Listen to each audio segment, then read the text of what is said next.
যুবক ভাইদেরকে বলছি স্পেশালি, শক্তিশালী হইতে হবে, সব দিক থেকে শক্তিশালী হইতে হবে। আল্লাহ পাক তৌফিক দান করেন। নবীজি বলেছেন, তোমরা যদি কোনো জীবন্ত শহীদকে দেখতে চাও, এই তালহাকে দেখো, সে বেঁচে আছে কিন্তু শহীদ হয়ে গেছে। সুবহানাল্লাহ।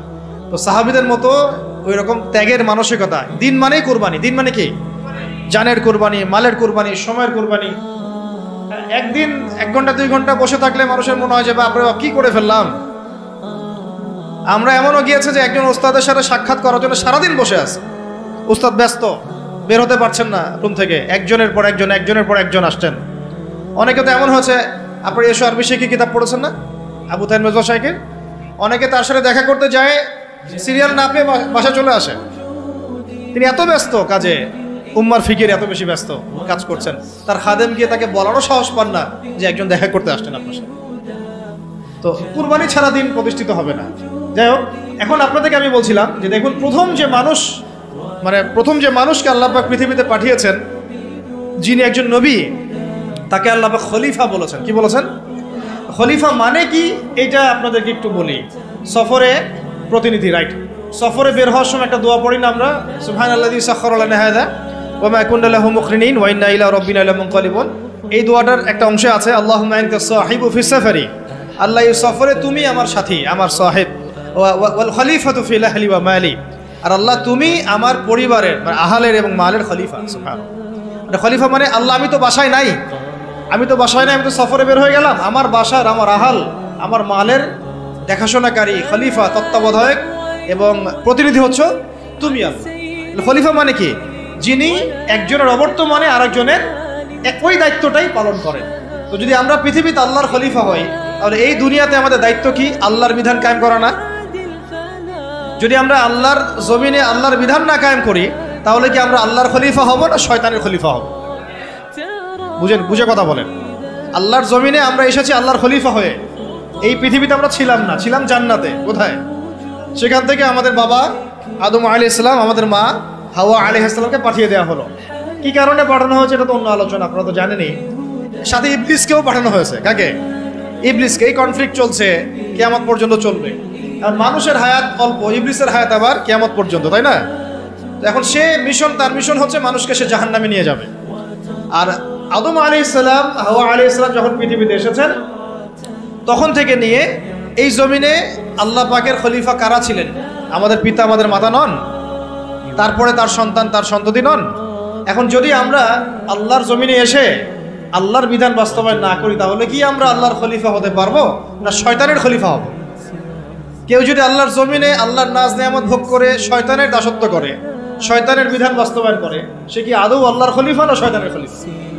আপনারা আমাকে বলেন, এই পুরো বিশ্ব সিস্টেমে যারা আল্লাহর আকাশের নিচে আল্লাহর বাতাস নিয়ে আল্লাহর রিজিক ভোগ করে, আল্লাহর দেওয়া হায়াত ভোগ করে, হ্যাঁ আল্লাহর দেওয়া নাজ নেয়ামত ভোগ করে, আল্লাহরই জমিনে আল্লাহর বিধান বাদ দিয়ে শয়তানের, তাগুতের, কাফেরের বিধান বাস্তবায়ন করছে, তারা কি আদৌ আল্লাহর খলিফা?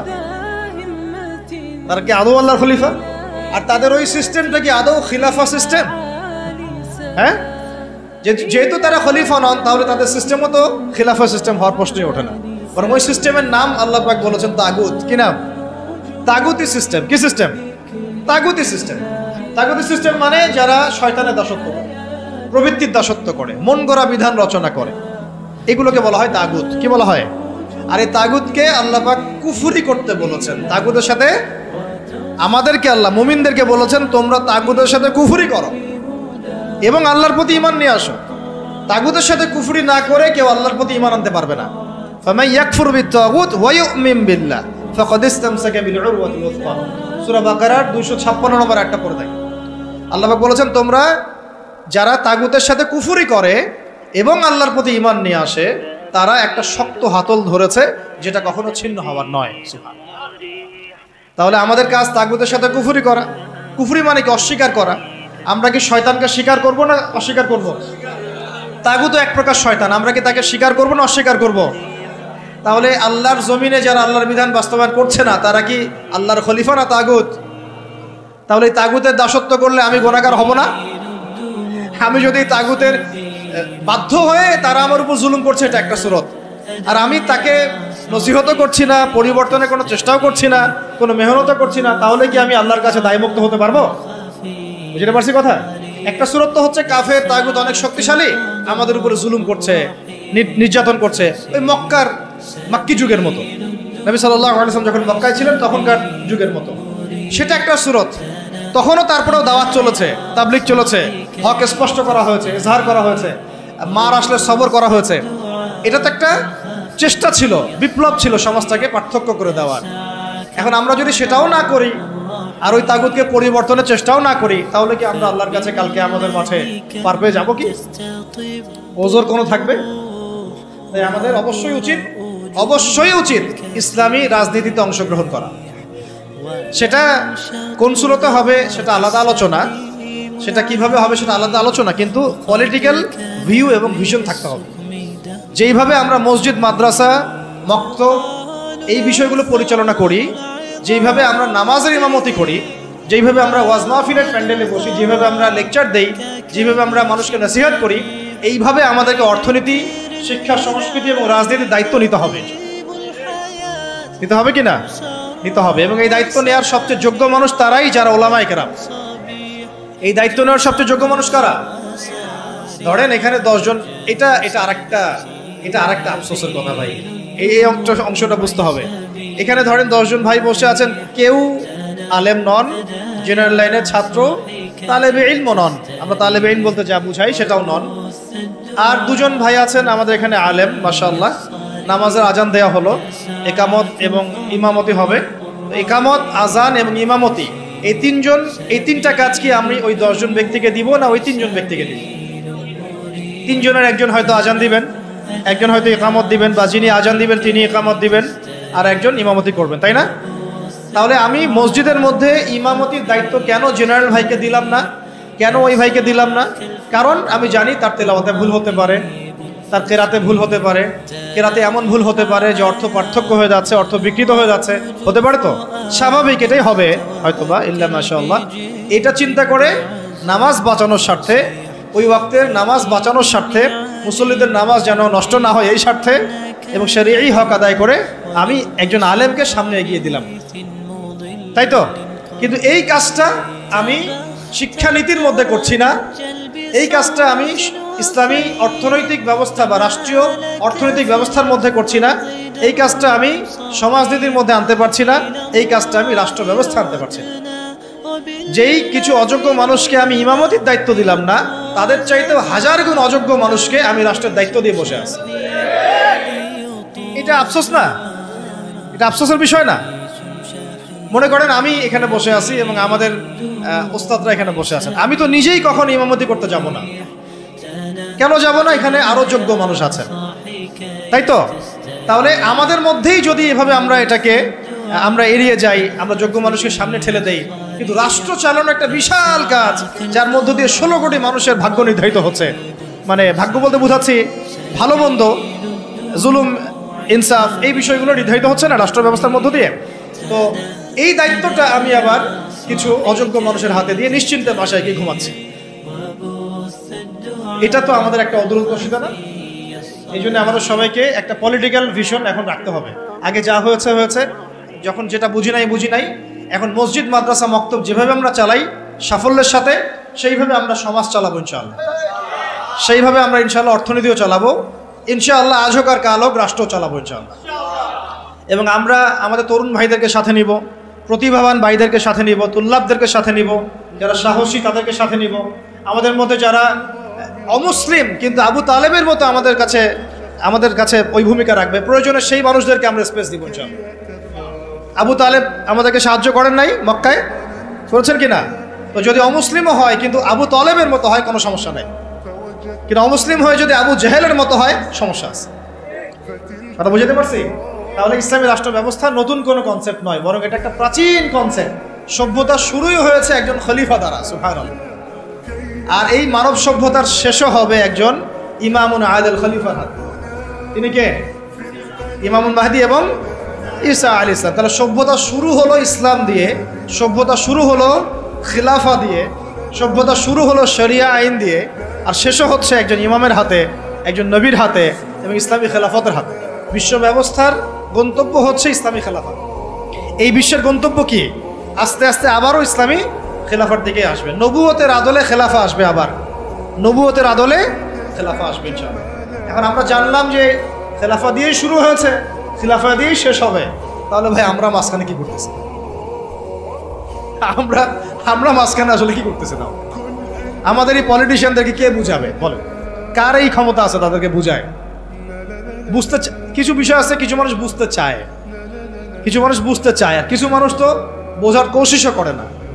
কিছু আছে অবুঝ, যাদেরকে বুঝানো যায়, আর কিছু না বুঝ, যতই বুঝান বুঝবে না।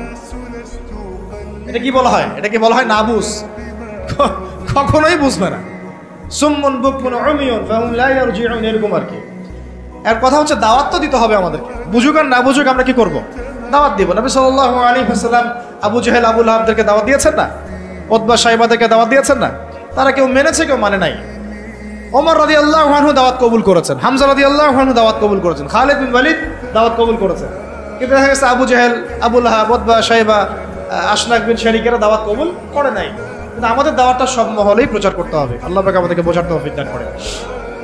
শুধু পলিটিশিয়ান না, বরং প্রশাসনে যারা আছি আমরা, প্রশাসনে যারা আছেন, গোয়েন্দা সংস্থা যারা আছে, যারা আপনার বুদ্ধিজীবী বলে দাবি করেন নিজেদেরকে, যারা শিক্ষক আছেন, যারা গার্মেন্টস সেক্টরে আছেন, ছাত্র ভাইরা, আওয়ামরা, নারীরা, সবার মধ্যেই দাওয়াতটা দিতে হবে।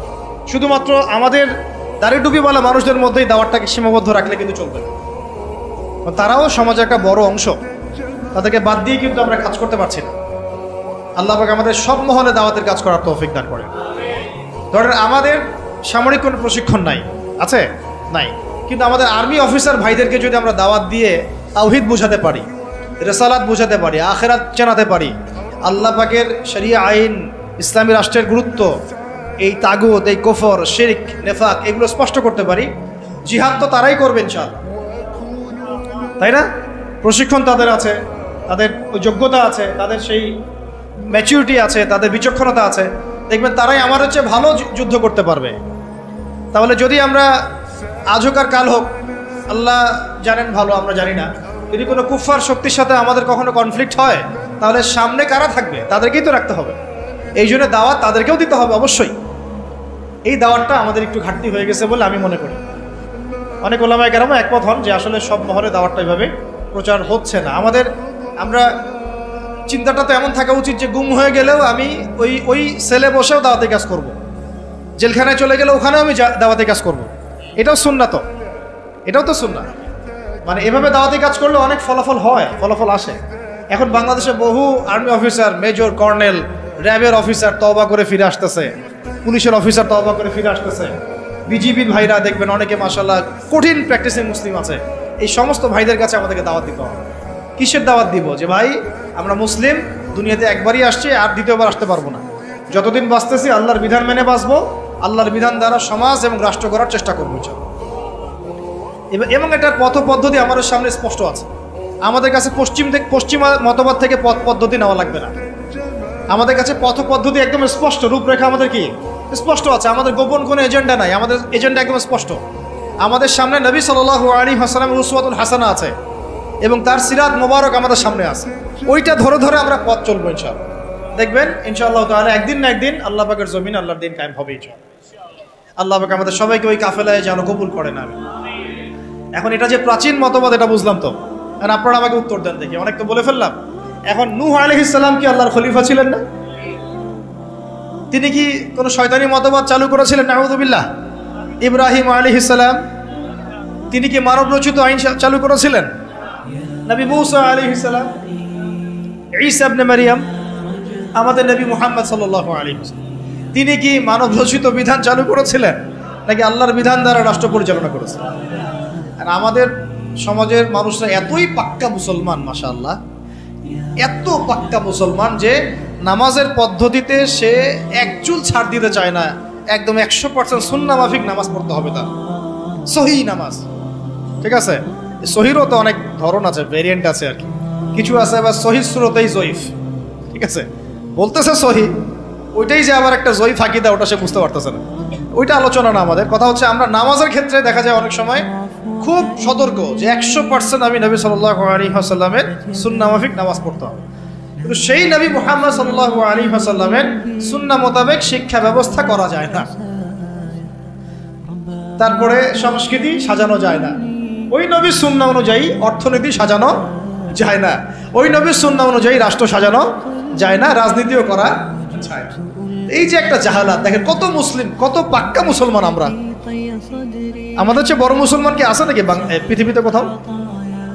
বলেন, যারা ব্যক্তি জীবনে একদম চুল ছেঁড়া সুন্নতের অনুসরণ করতে চায়, নামাজে, রোজায়, হজে, জাকাতে, এমনকি যারা তাগুত, যারা কুফফারদের দাসত্ব করে, যারা ভারতের দালালি করেছে, যারা পশ্চিমাদের দাসত্ব করেছে, এরাও যদি উমরা করতে যায় আমাদের কাছেই মাসালা জিজ্ঞাসা করবে, এই মাসালাটা কি এইভাবে, ওইটাকে এইভাবে, এটা কি এমন করে, সেটা কি এমন করে, ওইখানে সে কোনো ছাড় দিতে রাজি না।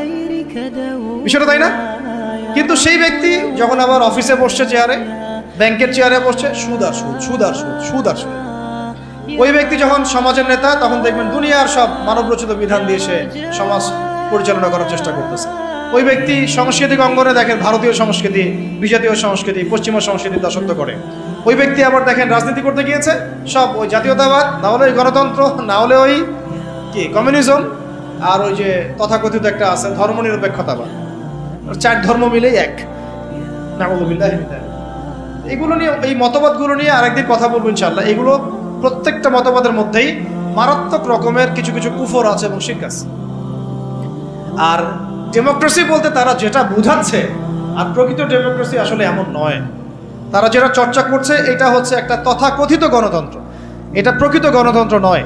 যদি আপনি প্রকৃত গণতন্ত্রের উদাহরণ নিতে চান, যে জনগণের উপর ন্যায় বিচার করা হবে, তাদের অধিকার নিশ্চিত করা হবে, তাহলে সবচেয়ে জাজল্যমান দৃষ্টান্ত হচ্ছে মদিনা রাষ্ট্র, নবী সাল্লাল্লাহু আলাইহি ওয়াসাল্লামের মদিনা রাষ্ট্র। ওখানে কি জনগণের উপর জুলুম হয়েছে? জনগণ মত প্রকাশ করে নাই, মত প্রকাশে স্বাধীন ছিল না। এমনকি উমর রাদিয়াল্লাহু আনহুর মতো মানুষ দাঁড়িয়ে খুতবা দিচ্ছেন, একজন মিম্বরের সামনে থেকে বলে বসলেন যে আপনার গায়ে 2টা জামা কেন, আমাদের গায়ে একটা জামা। আপনি আগে অ্যান্সার দেন, জবাব দেন যে আপনার গায়ে 2টা জামা কিভাবে আসলো, তারপরে খুতবা শুরু করেন, তারপরে খুতবা শুরু। এইরকম কি আমাদের রাষ্ট্রের মধ্যে সম্ভব? গণতন্ত্র যদি বলতে চান তাহলে ওমর রাদিয়াল্লাহু আনহুর এই স্টেটমেন্ট শুনেন। তিনি বলেছিলেন যে ইরাকের ফোরাত নদীর তীরেও যদি কোনো ছাগলের বাচ্চা যদি না খেয়ে মারা যায়, আমি ওমর ভয় করি যে আল্লাহ পাক কিয়ামতের দিন আমাকে জবাবদিহি করবে। তাহলে কোনটাকে আপনি গণতন্ত্র বলছেন, কোনটাকে ইনসাফ বলছেন? পৃথিবীর কোন অমুসলিম পর্যন্ত অস্বীকার করতে পারবে না উমর রাদিয়াল্লাহু আনহুর 10 বছরের খেলাফত ছিল বিশ্বের শ্রেষ্ঠ শাসন ব্যবস্থার একটা। কেউ অস্বীকার করতে পারবে? তারপরেও সেটা আমরা মানছি, খাতা কলমে লিখছি, পরীক্ষা পাশের জন্য লিখছি, বাস্তবে কোনো ইমপ্লিমেন্ট নাই। ইমপ্লিমেন্টের প্রশ্ন আসলেই ভয় দেখানো হয়। আমাদের সাথে আল্লাহ আছেন, আমাদের সাথে রাসূলের সুন্নাহ আছে, আর আমরা তো জীবন দেওয়ার জন্যই জন্ম নিয়েছি। আমরা তো একটা শাহাদাতের জন্য সারা দিন রাত দোয়া করতে থাকি আল্লাহর কাছে। তাহলে কাকে ভয় পাচ্ছি আমরা? আর যাদের সাথে আল্লাহ থাকে তাদেরকে কোনো শক্তি কি পরাজিত করতে পারে? ওই রোমানদেরকে মুসলিমরা রাসূল সাল্লাল্লাহু আলাইহি ওয়াসাল্লামের যুগের পরে পরাজিত করে নাই? মোতার যুদ্ধে, ইয়ারমুকের যুদ্ধে ওই পারস্যের সম্প্রদায়কে খালিদ বিন ওয়ালিদ রাদিয়াল্লাহু আনহু, সাদ ইবনে আবি ওয়াক্কাস তারা পরাজিত করেন নাই? তাহলে কাদেরকে ভয় করি আমরা? এই মুশরিকদের কথা বলছেন? ওই দালালরা ছাড়া, তাদের অভ্যন্তরীণ দালালরা ছাড়া তারা আমাদের কিছুই করতে পারবে না। অভ্যন্তরীণ দালালরা ছাড়া তারা আমাদের কিছুই করতে পারবে না। আমাদের দুশ্চিন্তার জায়গা কাফেরদের না, আমাদের দুশ্চিন্তার জায়গা হচ্ছে মুনাফিকরা। আমাদের দুশ্চিন্তার জায়গা কুফাররা নয়, বরং আমাদের দুশ্চিন্তার জায়গা কোনটা? মুনাফিকরা। এই মুনাফিক মুক্ত, দালাল মুক্ত সমাজটা গড়েন, দেখবেন যে ইসলামী শরিয়া অর্ধেক কায়েম হয়ে গেছে। কিন্তু এটাও তো আমরা ব্যর্থ হলাম। এখন পর্যন্ত দেখছি যে সব জায়গায় তারা ঘুরে বেড়াচ্ছে, তাই না? সবার আগে উচিত ছিল এই কিসাসগুলো বাস্তবায়ন করা। তো কিসাস শব্দই তো মানুষ শুনে নাই, বুঝে না, জানে না। নামাজ জিজ্ঞাসা করলে নামাজ বুঝে, রোজা বললে রোজা বুঝে, সওম বললে সওম বুঝে, যাকাত হয়তো বুঝে কিছুটা, সালাত বুঝে, তারাবি বুঝে, কিসাস বুঝে না। কিসাস মানে মুগ্ধকে যে হত্যা করেছে তাকেও হত্যা করতে হবে, নাম কিসাস। এই ভাষায় কথা বলা দরকার ছিল আমাদের। খুনের বিচার এইসব শব্দ বাদ দেন, শব্দগত বিপ্লবের দরকার, শব্দগত বিপ্লবের দরকার আছে, ভাষাগত আদর্শের বিপ্লবের দরকার আছে। ওরা একটা শব্দ বলবে, আমাদেরকে কাউন্টার শব্দ বলতে হবে। ওরা যদি বলে আমরা ধর্মান্ধ, আমাদেরকে বলতে হবে এরা হচ্ছে সেকুলার অন্ধ, এরা নাস্তিক অন্ধ, এরা বামান্ধ। ওরা যদি আমাদেরকে মৌলবাদী বলে, আমরা ওদেরকে কাউন্টার শব্দ প্রয়োগ করব। ওরা আমাদেরকে বলে কি বলে, আর কি কি শব্দ বলে বলেন? হ্যাঁ, জঙ্গি টঙ্গি বলে, আমরা বলবো এরা দালাল। এরা কি? এরা দালাল। ওরা যদি কাউকে জঙ্গি বলে, আমরা বলবো সে মুজাহিদ। সে কি? মুজাহিদ। ওরা যদি বলে ইসলামী আইন সেগুলো শেখেলে, আমরা বলবো ইসলাম চির আধুনিক, ইসলাম চির আধুনিক। ওরা বলেছে আমাদেরকে যে হত্যার বিচার, তো হত্যার বিচার শব্দ তো অতটা মনের মধ্যে আঘাত করে না। কিসাস শব্দ আঘাত করে। কিসাস আল্লাহর দেওয়া শব্দ। চোখের বদলে চোখ, দাঁতের বদলে দাঁত, জানের বদলে জান। এটা কি বাস্তবায়িত হয়েছে? আপনারাই বলেন তো, এই জুলাই বিপ্লবের পরেও কি হয়েছে? অথচ আমরা গতকালকে নিউজে দেখলাম সিরিয়াতে কয়দিন আগে একটা ঘটনা ঘটেছে, দেখলেন না? যে সিরিয়ার বাশার আল আসাদ পতন ঘটিয়ে মুজাহিদ ভাইরা সেখানে গিয়েছেন এবং সেটা আলহামদুলিল্লাহ সেটাকে আবার পুনরুদ্ধার করতে সক্ষম হয়েছে। এই 24 দিনের মধ্যে তারা ওদের 36টা বড় বড় যারা জালেম ছিল ওদের বিচার করা শেষ হলো।